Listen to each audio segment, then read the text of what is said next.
তোমার মালও আমি দিয়েছি। ইন্নাল্লাহা আশতারা মিনাল মুমিনিনা আনফুসাহুম ওয়া আমওয়ালাহুম বিআন্না লাহুমুল জান্নাহ। আল্লাহ রাব্বুল আলামিন সূরা তাওবার মধ্যে উল্লেখ করেছেন, অবশ্যই আমি মুমিনদের জান এবং মাল কিনে নিয়েছি, এই বিনিময়ে যে আমি তাদেরকে জান্নাত দিব। বলেন সুবহানাল্লাহ। আল্লাহ পাক রব্বুল আলামিন যে জান মাল আমাদেরকে দান করলেন, আল্লাহ পাক কৃপা হয়ে ওই জান এবং মাল আমাদের থেকে কিনতে চান। ও মিয়া দুনিয়ার মানুষ, আপনার সাথে যদি চেয়ারম্যান কথা বলে আপনার মনের মধ্যে আনন্দ লাগে, এমপি সাহেব কথা বললে মনের মধ্যে আনন্দ লাগে, স্বয়ং রব্বুল আলামিন আপনাকে আমাকে ডাক দিয়ে বলছে, ও মুমিন বান্দা, তোমার জান এবং মাল আমি দিয়েছি, এই জান এবং মাল তোমার থেকে আমি বিনা পয়সায় নিলাম না, সবচাইতে দামি জিনিস জান্নাত, ওই জান্নাতের বিনিময়ে তোমার জান এবং মাল আমি কিনে নিলাম। বলেন সুবহানাল্লাহ। আল্লাহ রাব্বুল আলামিন উল্লেখ করে দিয়েছেন, ইউকাতিলুনা ফি সাবিলিল্লাহি ফায়াকতুলুনা ওয়া ইউকতালুন। আল্লাহর পথে লড়াই করতে হবে, আল্লাহর পথে সংগ্রাম করতে হবে, আল্লাহর পথে জিহাদ করতে হবে। এই জিহাদ করতে গিয়ে আপনাকে অনেক সময় মারার প্রয়োজন হবে, কাফের মুশরিকদের সাথে আপনার লড়াই করার সময় মারার প্রয়োজন হবে। এই জন্য আল্লাহ পাক বলেছেন, মানুষকে জাহান্নাম থেকে বাঁচার জন্য কাফের মুশরিকদের সাথে লড়াই করার সময় তাদেরকে মারতে হবে। ফায়াকতুলুন, তুমি তাদেরকে মারবা, ওয়া ইউকতালুন, অনেক সময় দেখা যাবে তোমাকে জিহাদের ময়দানে যাওয়ার পরে শহীদ হওয়া লাগবে, আল্লাহর পথে নিহত হওয়া লাগবে। এই জন্য আল্লাহ রাব্বুল আলামিন বলেছেন, জান এবং মাল তোমার কাছ থেকে আমি কিনে নিয়েছি জান্নাতের বিনিময়ে, তোমাকে দুইটা কাজ করতে হবে। ইউকাতিলুনা ফি সাবিলিল্লাহ, আল্লাহর পথে তোমাকে সংগ্রাম করতে হবে। বলেন সুবহানাল্লাহ। আল্লাহর পথে সংগ্রাম করা, আল্লাহর পথে লড়াই করা, এটা জান্নাতের কাজ নয়। আল্লাহ রাব্বুল আলামিন কোরআনে কারীমের মধ্যে উল্লেখ করেছেন, ওয়ালা তাকুলু লিমান ইউকতালু ফি সাবিলিল্লাহি আমওয়াত। ও দুনিয়ার মানুষ, তোমরা শুনে রাখো, আল্লাহর পথে যারা লড়াই করতে গিয়ে নিহত হয়, আল্লাহর পথে যারা শাহাদাত বরণ করে, তোমরা তাদেরকে মৃত বলো না, বাল আহইয়াউ ওয়ালাকিন লা তাশউরুন, বরং তারা জীবিত, তোমরা বুঝতে পারো না। বলেন সুবহানাল্লাহ। আল্লাহর নবী বলেছেন, আল্লাহ পাক যদি আমাকে আবার জীবিত করে, আমি চাই আল্লাহর পথে আবার নিহত হই, আবার যদি আমাকে জীবিত করা হয়, আমি আকাঙ্ক্ষা করি আবার আল্লাহর পথে নিহত হই, শহীদ হই। দুনিয়ার মানুষ যদি জান্নাতে যাওয়ার পরে দুনিয়ার মধ্যে কেউ আবার ফিরে আসতে চাইবে না, কেবলমাত্র যারা আল্লাহর পথে সংগ্রাম করে, লড়াই করে শহীদ হয়েছে, তারা বলবে, আল্লাহ আমাকে দুনিয়ার মধ্যে পাঠাও, 10 বার যদি তুমি আমাকে দুনিয়ার মধ্যে পাঠাও, 10 বার আমি তোমার পথে সংগ্রাম করে শহীদ হতে চাই। কেননা শহীদ যারা হয়েছে জান্নাতের মধ্যে তাদের মর্যাদা কি পরিমাণ তারা বুঝতে পেরেছে। বলেন সুবহানাল্লাহ। জান্নাতের মধ্যে তাদের যে মর্যাদা, এটি তারা বুঝতে পেরেছে। এই জন্য মানুষ জান্নাতে যাওয়ার পরে ফিরে আসতে আর চাবে না, কিন্তু যারা আল্লাহর পথে শহীদ হয়েছে তারা বলবে, আল্লাহ আমাকে আবার পাঠাও, আমাকে আবার পাঠাও, দুনিয়ার মধ্যে আমি আবার গিয়ে তোমার পথে শহীদ হতে চাই। এই জন্য কবি বলেছেন, আমাকে শহীদ করে সেই মিছিলে শামিল করে নিও, আমাকে শহীদ করে সেই মিছিলে শামিল করে নিও। যেই মিছিলের নেতা আমির হামজা, খুবাইব খাব্বাব আল্লাহর কাছে ছিল অতি প্রিয়, শামিল করে নিও, বলেন আমিন। আল্লাহর নবী বলেছেন জান্নাতের মধ্যে 100টি স্তর রয়েছে। ওই 100 স্তরের মধ্যে দুনিয়ার মানুষ জান্নাতে যাওয়ার পরে যারা সাধারণ জান্নাতে যাবে তাদের 100 স্তরের উপরে থাকবে যারা আল্লাহর পথে সংগ্রাম করে শহীদ হয়, বলেন সুবহানাল্লাহ। আল্লাহর পথে যারা সংগ্রাম করে শহীদ হয় তাদের মর্যাদা এটি কেবলমাত্র যারা শহীদ হয়েছে তারা ছাড়া কেউ বুঝতে পারে না। আল্লাহ রাব্বুল আলামিন বলেছেন এই জিহাদ যদি তোমরা করতে পারো, বাহ্যিকভাবে তোমার কাছে কি কষ্টকর মনে হলেও আল্লাহ তাআলা উল্লেখ করেছেন যালিকুম খায়রুল লাকুম ইন কুনতুম তা'লামুন, এটি তোমাদের জন্য উত্তম হবে, কল্যাণকর হবে যদি তোমরা ইসলামকে বুঝো। এই জন্য জিহাদ এটি ইসলামের গুরুত্বপূর্ণ একটি ফরজ বিধান। হযরত আবু যর রাদিয়াল্লাহু আনহু থেকে বর্ণিত, হযরত আবু যর রাদিয়াল্লাহু আনহু বলেছেন কুলতু ইয়া রাসূলুল্লাহ আইয়ুল আমালি আফযল। হযরত আবু যর রাদিয়াল্লাহু তাআলা আনহু আল্লাহর রাসূলকে জিজ্ঞেস করলেন, হে আল্লাহর রাসূল আইয়ুল আমালি আফযল, ইসলামের মধ্যে সবচাইতে শ্রেষ্ঠ গুরুত্বপূর্ণ আমল কোনটি? আল্লাহর নবী বলেছেন আল ঈমানু বিল্লাহ, এক নাম্বার আল্লাহর উপর ঈমান আনা। দুনিয়ার মধ্যে মানুষ যদি যত বড়ই হোক না কেন আল্লাহর উপর যদি ঈমান আনয়ন না করে ওই ব্যক্তি আর ভালো থাকতে পারে না। আল্লাহ রাব্বুল আলামিন কোরআনে কারীমের মধ্যে আল্লাহ তাআলা বলেছেন আদম আলাইহিস সালাতু ওয়াস সালামকে সৃষ্টি করার পরে আলমে আরওয়াহের মধ্যে আল্লাহ রাব্বুল আলামিন তার ডানে বামে সামনে পিছনে দুনিয়ার শুরু থেকে নিয়ে শেষ পর্যন্ত যত মানুষ আসবে আল্লাহ তাআলা সবাইকে একসাথে সৃষ্টি করলেন, আদম আলাইহিস সালামের সামনে পেশ করলেন। সমস্ত মানুষের কাছ থেকে আল্লাহ তাআলা ওয়াদা নিয়েছিলেন ওয়া ইয আখাযা রাব্বুকা মিন বানি আদামা আলা যুররিয়াতিহিম। আল্লাহ রাব্বুল আলামিন আদম আলাইহিস সালাতু ওয়াস সালাম থেকে দুনিয়ার মধ্যে যত সন্তান আসবে সমস্ত সন্তানদেরকে আল্লাহ তাআলা সৃষ্টি করার পরে তাদের কাছ থেকে ওয়াদা নিয়েছিলেন আলাস্তু বিরাব্বিকুম, আমি কি তোমাদের রব নই? ওই মানুষ যারা উপস্থিত ছিল সবাই বলেছিলেন ক্বালু বালা, আল্লাহ অবশ্যই তুমি আমাদের রব।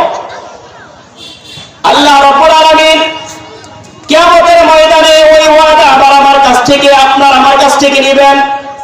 কিয়ামতের ময়দানে আল্লাহ রাব্বুল আলামিন জিজ্ঞাসা করবেন বান্দা রূহ জগতে তুমি আমার সাথে ওয়াদা দিয়েছিলা আমি তোমার রব, এখন দুনিয়ার মধ্যে আসার পরে আল্লাহর নাফরমানি যারা করবে, আল্লাহর সাথে যারা শিরিক করবে, আল্লাহর সাথে যারা কুফরি করবে, কিয়ামতের ময়দানে আল্লাহ তাআলা তাদেরকে কঠিনভাবে পাকড়াও করবেন আর বলবেন রূহ জগতে তুমি আমার সাথে ওয়াদা দিয়েছিলা অবশ্যই আমি তোমার রব, এই কথাটা দুনিয়ার মধ্যে তুমি কেন ভুলে গেলে? আল্লাহ রাব্বুল আলামিন আপনার আমার কাছ থেকে তার জবাব নেবেন। এই জন্য দুনিয়ার মধ্যে যদি নিরিবিলি চলাফেরা করতে চান, মানুষ যদি একমাত্র আল্লাহকে পরোয়া করে, আল্লাহকে ভয় করে জীবন যাপন করে, তাহলে ওই ব্যক্তির জীবন পরিপূর্ণ সফল হবে। এছাড়া সারা দুনিয়ার মালিক যদি আপনি হয়ে যান, সারা পৃথিবীর বাদশা যদি আপনি হয়ে যান, আল্লাহর উপর ঈমান যদি আপনার না থাকে আপনার কিচ্ছুই অর্জন হলো না। ঈমান নাই আপনার কিচ্ছুই অর্জন হলো না। এই জন্য ঈমান হচ্ছে সবচেয়ে বড় দৌলত। সুবহানাল্লাহ।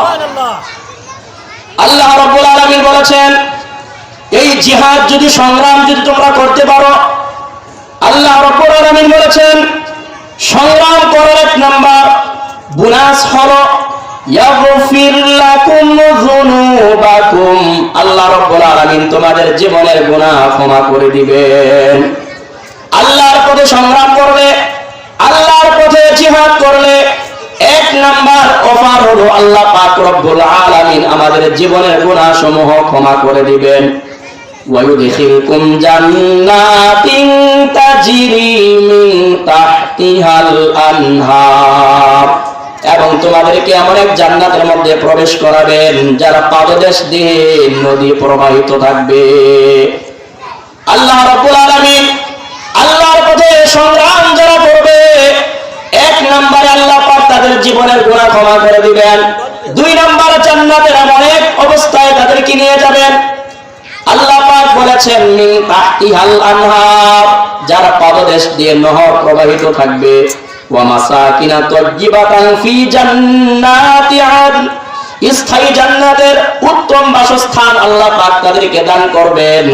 এটা হলো জান্নাতের সবচাইতে আপনার বড় স্পেশাল একটা দান। আল্লাহ রাব্বুল আলামিন বলেছেন এই কাজগুলো যারা অর্জন করতে পারবে, যালিকাল ফাউজুল আযীম, এটাই হবে তাদের জন্য মহা সফলতা। তাহলে সফলতা এবং বিফলতা তার মানদণ্ড আমরা কোরআনে কারীম থেকে পেয়ে গেলাম। দুনিয়ার মানুষ যদি টাকা পয়সা বাড়ি গাড়ি যা কিছু অর্জন করে না কেন, আল্লাহর উপর যদি তার উপর ঈমান না থাকে, আল্লাহ পাক রব্বুল আলামিনকে যদি ভয় না করে, ওই ব্যক্তির টাকা পয়সা ধন দৌলত তার কোনো উপকারে আসবে না। আল্লাহ রাব্বুল আলামিন এই পৃথিবীর মধ্যে আমাদেরকে পাঠিয়েছেন একমাত্র তার গোলামি করার জন্য। কোরআনে কারীমের মধ্যে আল্লাহ তাআলা বলেছেন ওয়া মা খালাকাতুল জিন্না ওয়াল ইনসা ইল্লা লিয়াবুদুন, আমি জিন এবং মানুষ কেবলমাত্র পাঠিয়েছি, একমাত্র সৃষ্টি করেছি ইল্লা লিয়াবুদুন, তারা আমার ইবাদত করবে, আমার দাসত্ব করবে, আমার হুকুম ছাড়া আর কোন হুকুম মানবে না। ইনিল হুকমু ইল্লা লিল্লাহ আলা লাহুল খালক ওয়াল আমর, সৃষ্টি যার, আইন চলবে তার, কারো আইন দিয়ে রাষ্ট্র পরিচালনা হতে পারে না। আল্লাহ রাব্বুল আলামিন এই পৃথিবীর সৃষ্টি করার বহু বছর আগে আল্লাহ রাব্বুল আলামিন আদম আলাইহিস সালাতু ওয়াস সালামকে সৃষ্টির পরিকল্পনা করেছিলেন। তখন ফেরেশতারা বলেছিল আমরাই তো আপনার তাসবিহ তাহলিল পাঠ করি, আপনার গুণকীর্তন করি, মানুষ সৃষ্টি করার কোনো প্রয়োজন নাই। আল্লাহ রাব্বুল আলামিন বলেন আমি মানুষ সৃষ্টি করব এজন্য পৃথিবীর মধ্যে যেন তারা আমার খেলাফত কায়েম করতে পারে। বলেন সুবহানাল্লাহ। আল্লাহর প্রতিনিধিত্ব করার জন্য আল্লাহ পাক মানুষ সৃষ্টি করেছেন। এখন আমরা মুসলমান আমাদের নিজেদের অস্তিত্বের কথা ভুলে গিয়েছি। আল্লাহ পাক আমাদেরকে শাসক হিসেবে দুনিয়ার মধ্যে পাঠিয়েছিলেন, আর আজকে সারা পৃথিবীর মধ্যে সবচাইতে নির্যাতিত, নিগৃহীত, অবহেলিত হচ্ছে মুসলিম জাতি। একমাত্র কারণ আল্লাহ পাক যেই উদ্দেশ্যে তাদেরকে সৃষ্টি করেছিলেন পৃথিবীর মধ্যে খেলাফত কায়েম করার জন্য, এই উদ্দেশ্য যখন তারা ভুলে গিয়েছে, মানুষের নিয়ম নীতির উপর যখন তারা চলতে শুরু করে দিয়েছে, মানুষের আইন যখন তারা মানা শুরু করে দিয়েছে, আল্লাহ পাক বলেছিলেন আমি তোমাদেরকে বানিয়েছিলাম শাসক, আমার আইন বাদ দিয়ে যখন মানুষের আইনের পিছনে দৌড়াতে শুরু করলা, এখন তোমরা পৃথিবীর মধ্যে সবচাইতে লাঞ্ছিত জাতি হয়ে গেলা। রেহাইয়ের কোনো উপায় নাই, একটাই উপায়, আল্লাহর আইন ছাড়া, সৎ লোকের শাসন ছাড়া পৃথিবীর মধ্যে শান্তি আসতে পারে না, পারে না, পারে না। আল্লাহর আইন চাই, সৎ লোকের শাসন চাই, এই স্লোগান যতদিন না পর্যন্ত প্রত্যেকটা মুসলিমের মুখ থেকে, জবান থেকে বের না হবে, আল্লাহর কসম করে বলতে পারি পৃথিবীর মধ্যে শান্তি আসবে না। আল্লাহ রাব্বুল আলামিন এই পৃথিবীর মধ্যে আমাদেরকে বানিয়েছিলেন তারা গোলামি করার জন্য, তারা খেলাফত কায়েম করার জন্য। আমরা যখন আল্লাহর খেলাফত কায়েম করা বাদ দিয়ে বিভিন্ন নেতা নেত্রীর পিছনে দৌড়াতে শুরু করলাম, অমুক নেতার চরিত্র ফুলের মতো পবিত্র, নামাজ পড়ে না একক, ঠিক কিনা বলেন? অমুক নেতার চরিত্র ফুলের মতো পবিত্র, নামাজ পড়ে না একক। মুসলমান যখন সেই নেতার পিছনে দৌড়ায়, মুসলমান তুমি নিজেকে নিজে প্রশ্ন করো, তোমার 60-70 বছর জিন্দেগি পার হয়ে গেল, জীবনে তুমি কত স্লোগান দিয়েছো, কত মিছিল করেছো, অমুকের সৈনিক মার খায় দৈনিক, কত স্লোগান দিলা, কিন্তু কোনদিন তুমি নারায়ে তাকবীর আল্লাহু আকবার স্লোগান রাস্তায় এসে দিতে পারো নাই। আর মরণের পরে কবরের মধ্যে যখন যাবে তখন বলে বিসমিল্লাহি ওয়া আলা মিল্লাতি রাসূলিল্লাহ, আল্লাহর নামে রাসূলের দল রাইখা গেলাম। বলেন নাউজুবিল্লাহ। তো গাবেন না না। আল্লাহর নবীর কি ঠেকা পড়েছে? আপনাকে তিনি কাঁধে করে বহন করে বেড়াবেন। আপনি যখন স্কুলে ছাত্র ছিলেন, কলেজ ইউনিভার্সিটিতে ছাত্র ছিলেন, আপনি সমাজতান্ত্রিক দল করেছেন, জাতীয়তাবাদের দল করেছেন, আপনার দলের আদর্শের মধ্যে আল্লাহর নবীর আদর্শ ছিল না। আপনি কত স্লোগান দিয়েছেন, কত মিছিল করেছেন, একটা বার আল্লাহর নবীর স্লোগান আসে নাই। এরপরে যখন আপনি শিক্ষাবিদ হয়ে গেলেন, আপনি সাহিত্যিক হয়ে গেলেন, আপনার সাহিত্যে কত সুন্দর সুন্দর লেখা ফুটে উঠলো, আল্লাহর কথা, নবীর কথা, নবীর আদর্শের কথা একটাও আসে নাই। এরপর আপনি রাজনীতিবিদ হয়ে গেলেন, আপনার রাজনীতি দিয়ে কত টাকা পয়সা ইনকাম করলেন, একটা বার আল্লাহর এবং আল্লাহ রসুলের কোন কাজে আসে নাই। আপনার রাজনীতি দিয়ে আল্লাহ এবং রসুলের কাজে আসে নাই। আপনার ছাত্র জীবন দিয়ে আল্লাহ এবং তার রসুলের কাজে আসে নাই। আপনার চাকরি জীবন দিয়ে আল্লাহ এবং তার রসুলের কাজে আসে নাই। সারাটা জীবন আপনি আল্লাহ এবং তার রসুলের বিরোধিতা করেছেন, আল্লাহর আইনের বিরোধিতা করেছেন। এখন মরার পরে বলতেছেন বিসমিল্লাহি ওয়া আলা মিল্লাতি রাসূলিল্লাহ, আল্লাহ তোমার নামে তোমার রসুলের দল রাইখা গেলাম। আপনার আমার কি ঠেকা পড়ছে?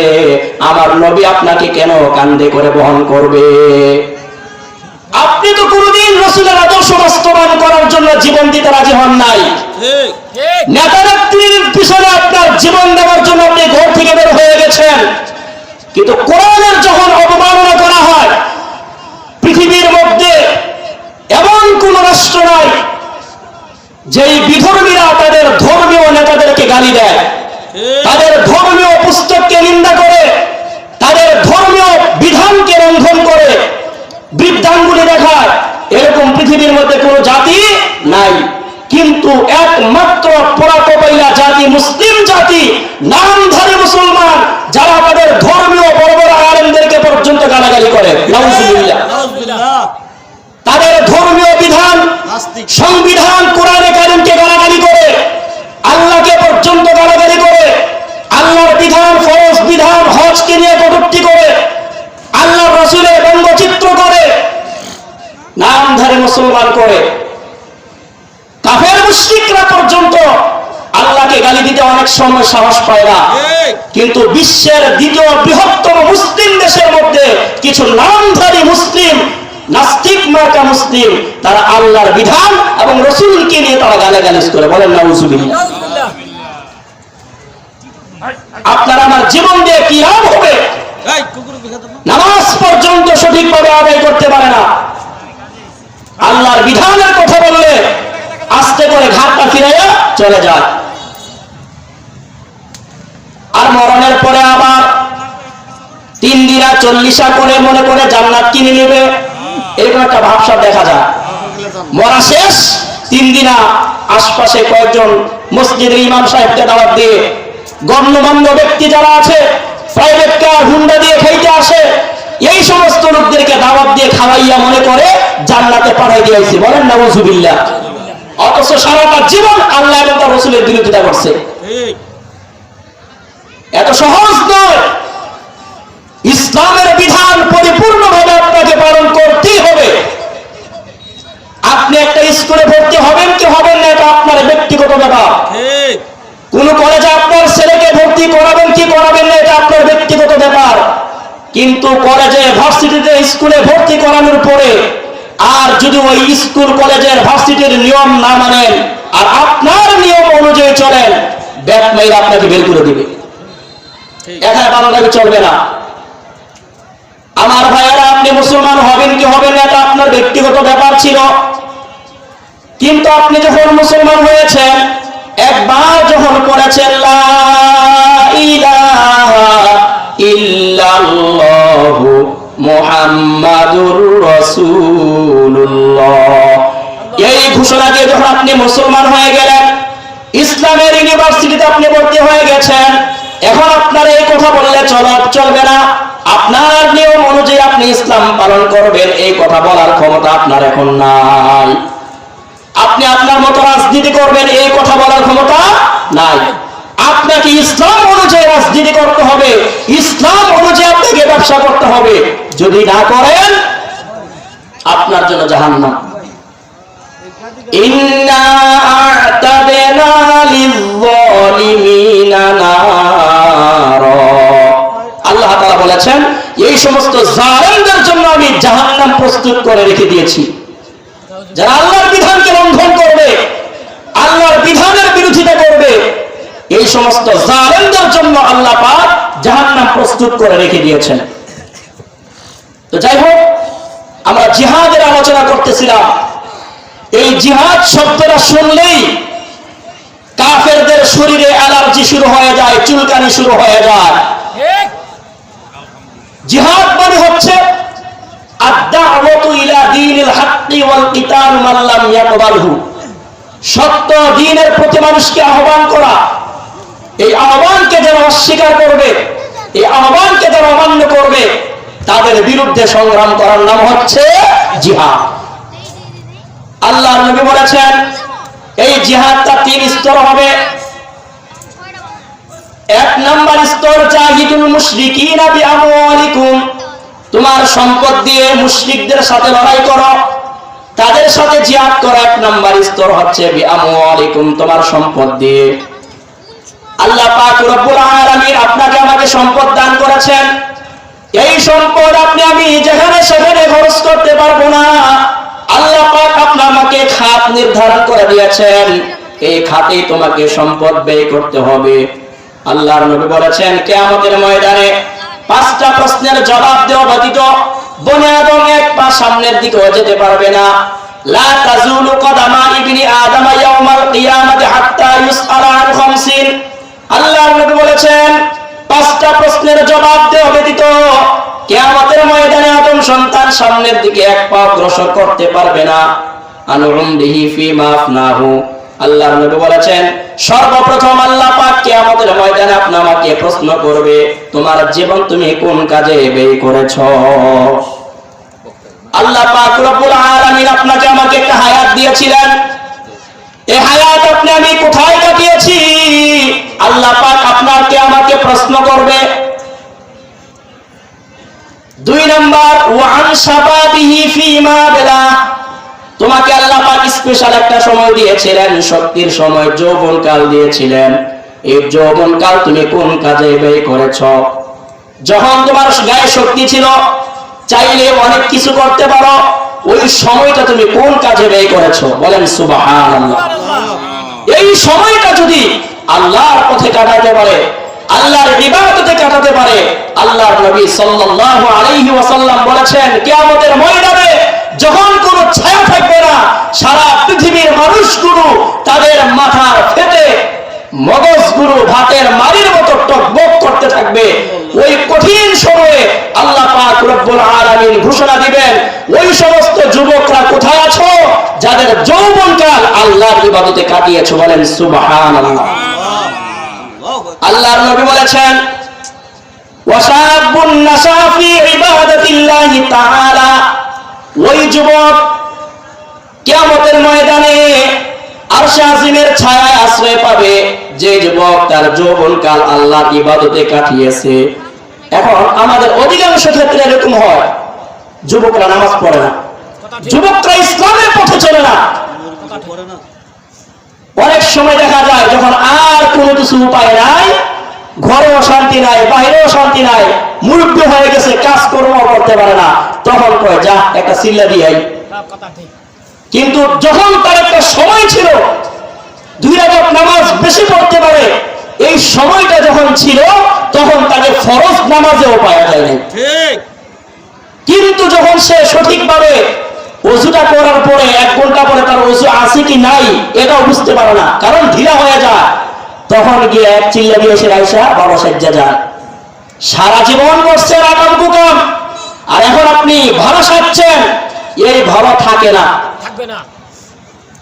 সারা জীবন যদি আল্লাহর বিরোধিতা করে থাকেন, এখন যদি আপনি আল্লাহর কাছে একনিষ্ঠভাবে তওবা করেন, খালেস নিয়তে যদি আসলেই আল্লাহর কাছে ফিরে আসেন, তখন আল্লাহ পাক আপনাকে আমাকে ক্ষমা করবে।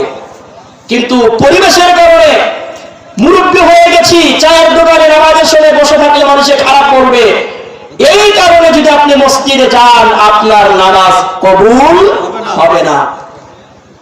আপনাকে চিন্তা করতে হবে, এখন মানুষ আমাকে দেখে কি দেখে না এইটা বিষয় নয়। সারা পৃথিবীর মানুষ যদি আমাকে না দেখে, আমাকে কে দেখতেছে? সবাই বলেন, আমাকে কে দেখতেছে? কেউ যেটা দেখে না সেটা দেখে কে? কেউ যেটা দেয় না সেটা দেয় কে? কেউ যেটা শুনে না সেটা শুনেন কে? অতএব আল্লাহকে ফাঁকি দেওয়ার সুযোগ আছে? কোন সুযোগ নাই। আল্লাহ রাব্বুল আলামিন বলে দিয়েছেন, ইয়া মা'শারাল জিন্নি ওয়াল ইনসি ইন ইসতাতা'তুম, হে জিন এবং মানুষ, ইন ইসতাতা'তুম আন তানফুযু মিন আকতারিস সামাওয়াতি ওয়াল আরদি ফানফুযু, যদি তোমরা সক্ষম হও, তোমাদের যদি এই হারাম থাকে, আসমান জমিনের এরিয়া থেকে পলায়ন করে চলে যেতে পারবা, ফানফুযু, তাহলে তোমরা পলায়ন করে চলে যাও। যাওয়ার জায়গা নাই। আল্লাহ পাক বলেছেন, চতুর্দিকে আসমান, কোথায় যাইবা ওসমান? যাওয়ার সুযোগ আছে? যাওয়ার সুযোগ নাই। পরিশেষে আল্লাহর কাছেই ধরা দিতে হবে। আপনি যদি মনে করেন আমি বাংলাদেশে থাকবো না, ইন্ডিয়ায় চলে যাব, যেরকম আমাদের যে শেখ হাসিনা গিয়ে ইন্ডিয়া বলছে না, আল্লাহ যদি বলেন, আল্লাহ তোমার বাংলাদেশে আমি থাকলাম না, আমি ইন্ডিয়া চলে গেলাম, ইন্ডিয়ার জমিন টাকা আল্লাহ। এখন যদি বলেন ইন্ডিয়াও থাকবো না, আমি আমেরিকায় চলে যাব, আমেরিকা কার? আল্লাহ। আল্লাহ পাক বলেছেন, কোথাও তুমি যাইয়া সুযোগ পাইবা না, যেখানেই যাও সেখানে আমার রাজত্ব। বলেন সুবহানাল্লাহ। এই জন্য আল্লাহকে বাদ দিয়ে কোথাও যাওয়ার সুযোগ নাই। এই জন্য যে আলোচনা করতেছিলাম জিহাদ, এই জিহাদ শব্দটা শুনলেই আমাদের মাথার মধ্যে একটা ধারণা আসে, জিহাদ মানে হচ্ছে একজন মানুষ পাঞ্জাবি পাগড়ি পরে থাকবে, হাতে একটি নাঙ্গা তলোয়ার থাকবে, সামনে যাকে পাবে তাকে কোপায় শেষ করবে, এরকম একটা ধারণা আমাদের মাঝে আসে না। জিহাদ মানে হচ্ছে আল্লাহর জমিনে আল্লাহর বিধানকে বাস্তবায়ন করার জন্য, আল্লাহর রাজ কায়েম করার জন্য আপনার প্রত্যেকটি কাজ, প্রত্যেকটি পদক্ষেপ, এই রাস্তায় যদি আপনি টাকা পয়সা ব্যয় করেন, এটা আপনার আর্থিক জিহাদ। এই রাস্তায় যদি আপনি সময় ব্যয় করেন, এটা আপনার সময়ের জিহাদ। এই রাস্তায় যখন আপনি চূড়ান্ত পর্যায়ে কাফেরদের সাথে লড়াই করবেন, তখন এটা হবে জিহাদের চূড়ান্ত রূপ। বলেন সুবহানাল্লাহ। আপনার আমার টার্গেট থাকতে হবে আল্লাহর জমিনে আল্লাহর দ্বীন বাস্তবায়ন করা। এই টার্গেট যদি আপনার আমার না থাকে, আপনার আমার জীবনে সফলতা আসবে না।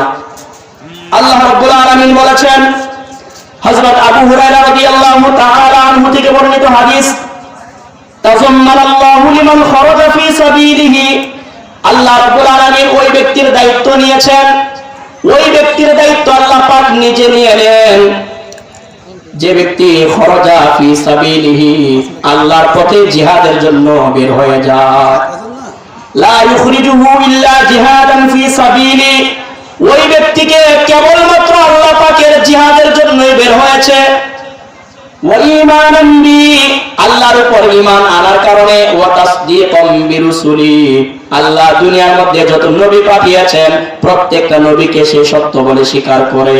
এই তিনটা কাজ যার ভিতরে থাকবে, এক নাম্বার আল্লাহকে খুশি করার জন্য আল্লাহর সাথে ঈমান রেখে, আল্লাহর উপরে পরিপূর্ণ ঈমান এবং ভরসা রেখে যে ব্যক্তি আল্লাহর পথে লড়াই করার জন্য বের হয়ে যায়, আল্লাহর রাসূলদেরকে সত্যায়ন করার জন্য জিহাদে যে ব্যক্তি বের হয়ে যায়, আল্লাহর নবী বলেছেন ওই ব্যক্তির জিম্মা আসন আল্লাহ নিয়েছেন। বলেন সুবহানাল্লাহ। ওই ব্যক্তির দায়িত্ব আল্লাহ পাক নিজেই নিয়েছেন।